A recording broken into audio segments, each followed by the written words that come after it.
What's up, and welcome back. You know what? I thought the last time I saw this film, it was going to be a long, long time till I saw it again. But we're back. This is Movies with Pride. I'm John Stark, your favorite blind film critic, and this is Rocket Man. This is currently available on Paramount Plus. I don't know who did the audio description because I actually got to see a little bit more of the credits than I thought because of images of Elton John being shown through the credits, so they didn't cut it off right away. But I didn't make it to the end of the credits. So, it's the film that Taron Egerton won Best Actor at the Golden Globe. He is a Golden Globe winning actor for playing Elton John in this. We've also got Richard Madden. I totally forgot about that. I was like, oh, Richard Madden played John in this? That's crazy. Jamie Bell is in this. We've got Bryce Dallas Howard, and Kit Connor actually plays sort of like the middle version of Elton John. Like, not the little kid version, but like the teenage version of Elton. So you might know him now because he's also in Heartstopper, where he is, from what I'm told, stopping hearts. I have no idea what this kid looks like. Probably, it's just, I'm sure, the whole, it coming out of the 90s where we had all that like teen beat stuff and everything. I'm sure he's like the Jonathan Taylor Thomas of like today or something like that. I don't know, but Kit Connor is in this also for Kit Connor fans who didn't remember that he was in this. It's actually the 5-year anniversary of Rocket Man. We don't celebrate 5-year anniversaries that much either. So congratulations, Rocket Man, on being 5 years old. So this is directed by Dexter Fletcher, who rides a lot off of getting credited for Bohemian Rhapsody, because they pulled Bryan Singer from the film, even though Dexter Fletcher really only finished like a couple weeks of filming and then slapped his name on it, because Bryan Singer was in the middle of a scandal. So Dexter Fletcher got to inherit Bohemian Rhapsody, which is not much of an inheritance because that's very much a divisive movie, but it did earn a Best Picture nomination. So he does get to say that he has a Best Picture nominee in a weird way, which he didn't get with Rocket Man, which I think probably was because, again, when we do these films about iconic figures and we're softballing it, we're not learning anything, and Elton's still alive. And this feels more like what Elton wants you to know about Elton John than what is a full representation of Elton John. And there are a lot of stories that people have brought up about Elton John that were not included in the film.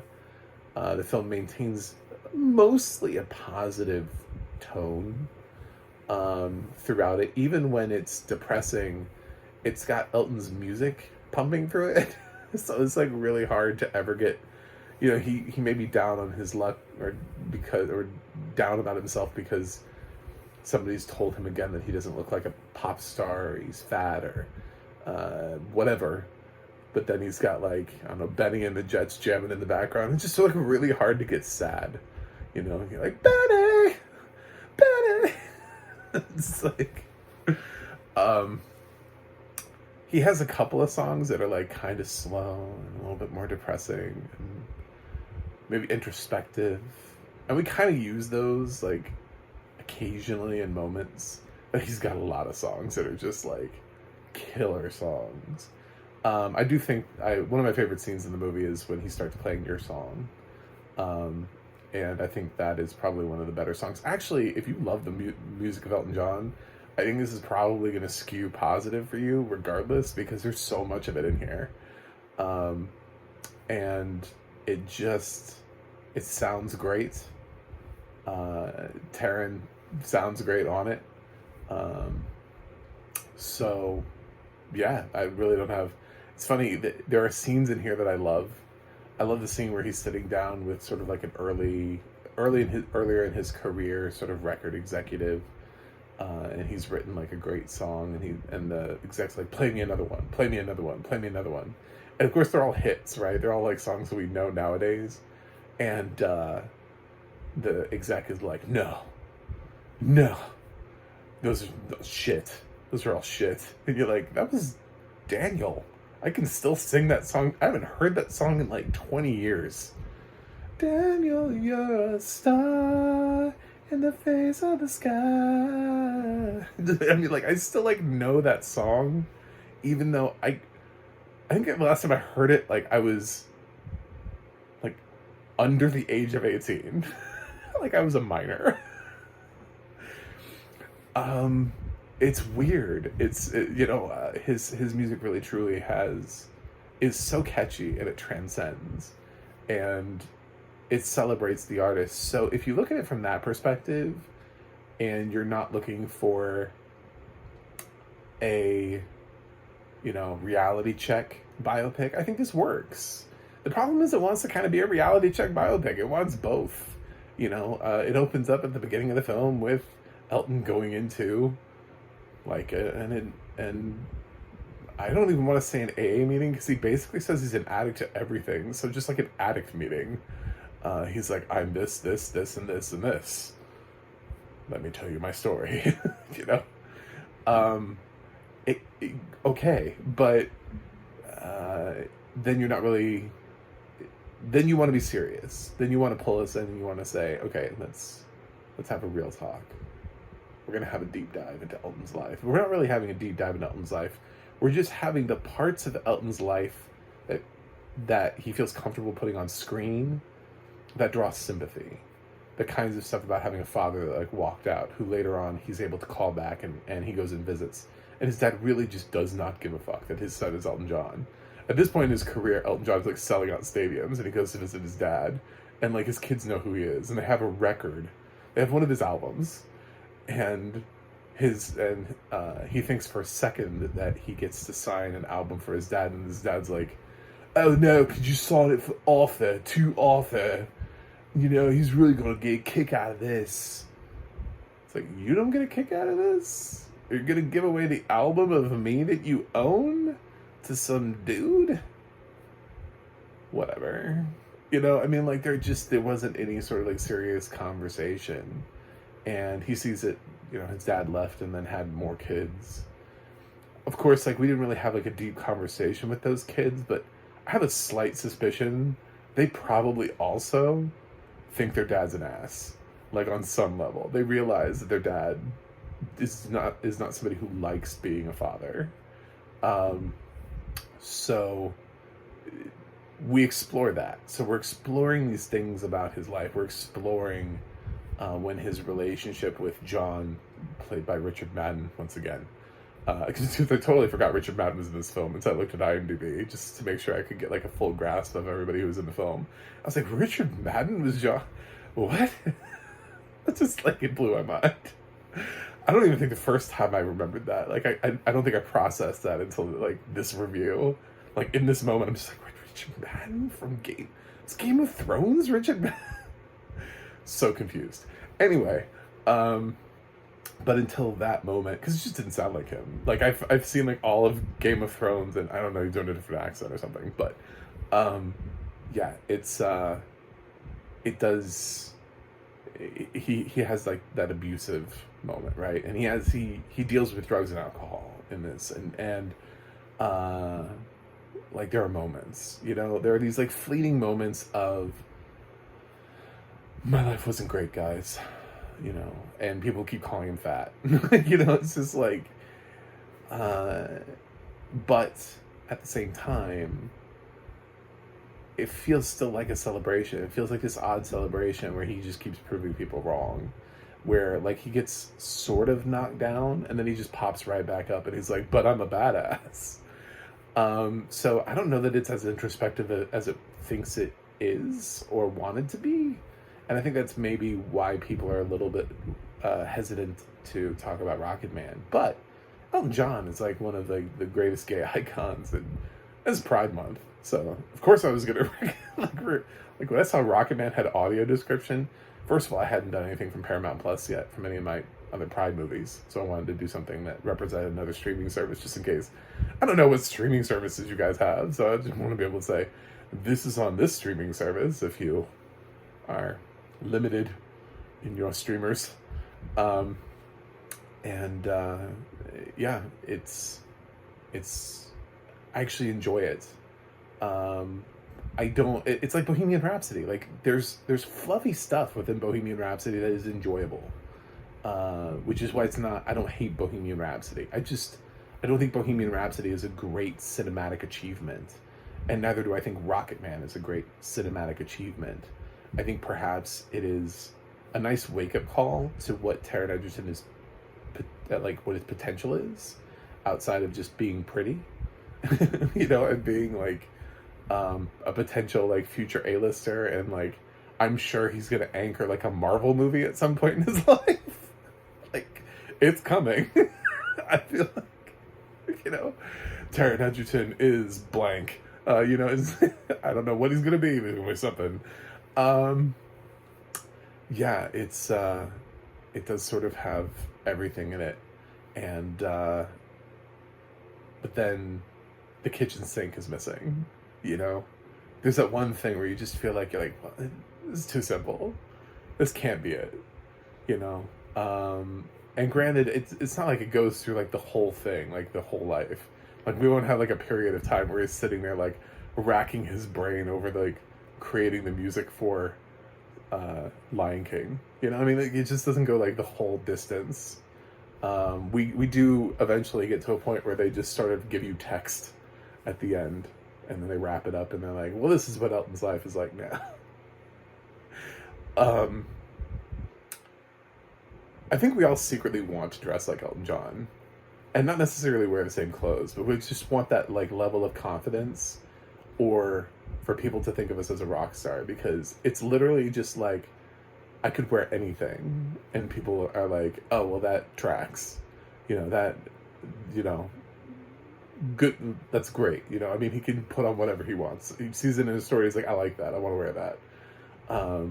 And that's just such a great quality, to be able to pull that off. And there are so many times in the audio description where it describes what he's wearing, which I loved it. I was like, oh, of course, that sounds like a perfect costume for Elton John, a perfect whatever wardrobe choice to bring into the film. As far as the rest of the audio description goes, you know, I mean, this is one of those films where, as a blind viewer, part of the thing is always going to be the intangible that we can't really ever get from audio description, which is going to be the how close did they get? I mean, this is real. I don't like to constantly like point out the disadvantages that we have of blind audiences and say we're never gonna get this gap. You know, we're never going to make this gap, close this gap. But part of what sighted audiences always get, and the thing, and why makeup crews and everything, they get in there and they really try to, and sometimes they just throw tons of latex on me. Like Gary Oldman in Darkest Hour. You're like, where's Gary Oldman in there? Is he in there? Could be anybody. Could be Channing Tatum and you wouldn't know. You know, I mean, there's nothing about that. He's got so much crap on his face. Yeah, but the question is that I don't ever get answered. How close did it get? You know, how close did they get to Elton John? Does he actually look like Elton John? Because I've seen Taron Egerton before, and I've seen Elton John before, like prior to my vision loss. I know what both of these I know what Taron Egerton looks like, and I know what Elton John looks like. The makeup team needed to do something, because these two people do not inherently look alike. There's a little bit of roundness in Taron Egerton's face that matches sort of the roundness in Elton John's face, but I'm curious. Also, Taron Egerton loves to work out, so I would be interested to sort of know how he made himself more physically attributed to Elton John's style, especially since it makes such a big deal about his weight multiple times in the script. because it's not like there aren't actors who are plus sized and talented. So why would you choose somebody who is constantly ripped all the time and doing action movies? It feels very odd. Obviously, there are other actors who can sing, so it's not like they were limited. It's not like it had to be Taron Egerton. Perhaps it was Taron Egerton because Dexter Fletcher had worked with Taron on Eddie the Eagle, and between that and Hugh Jackman, Taron just made more sense. I guess. Anyway, no, I'm just being silly. So, generally, I like Rocket Man. I do. I do think it's a little bit surface level in terms of a biopic, a little bit like Bohemian Rhapsody is. But God, I love the music. I just love the music here, regardless of who's singing it. It's just like, it's great because there's something about Elton's music, and this is something that all those singing reality shows realize when they keep pumping Elton John nights and they keep trying to get people to sing his music. It's like anybody can sing it. I still remember, I'm a big fan of American Idol, and I still remember when Haley Reinhart sang Benny and the Jets. It was like fantastic. And it's like considered like one of her iconic performances. It's not her song, but it's like an iconic moment for her on the show. It was her doing Benny and the Jets. And of course, she's gone on to have a singing career and a voice acting career and stuff like that. And I think largely it was because she picked an Elton John song. And it doesn't even matter who sings his songs. His songs are that good. I still remember also, same American Idol reference, Elliot Yamin singing Your Song back in the day. So, yeah, this is just very representative of the work that he has done to make these, amazing songs, and the fact that we have Jamie Bell here playing his lyricist, Bernie Taupin, really just highlights that this is about the music. I wish they had kind of deviated a little bit more and made it just make a fluff piece on Elton John, because when you start trying to ask for the hard storylines and this is the real story, this is the truth, but then then there's other stuff that you're not wanting to talk about, that the question becomes, why do you get to talk about those things and not these things? So I think we could have just had a celebration of Elton John's music in musical form. I think mostly this skews positive anyway. I think it's just generally an upbeat movie, which is why it opened during the summer. Is because they thought it would work during the summer.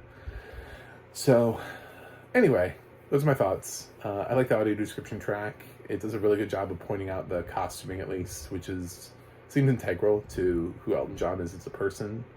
Performances are strong. Obviously, it's almost entirely Taron Egerton relies on this performance, but also the versions of him going down the line. So Kit Connor, it does rely a lot on him being solid as well. So, that being said, I'm going to give Rocket Man a B+. I think it's fine. This is the second time I've seen it, and I enjoy it more for the music. I do. It's a nice reason to sit down and just listen to Elton John musics. Anyway, thanks for watching. Thanks for subscribing. Thanks for celebrating Pride Month with me. And I will see you guys on the other side.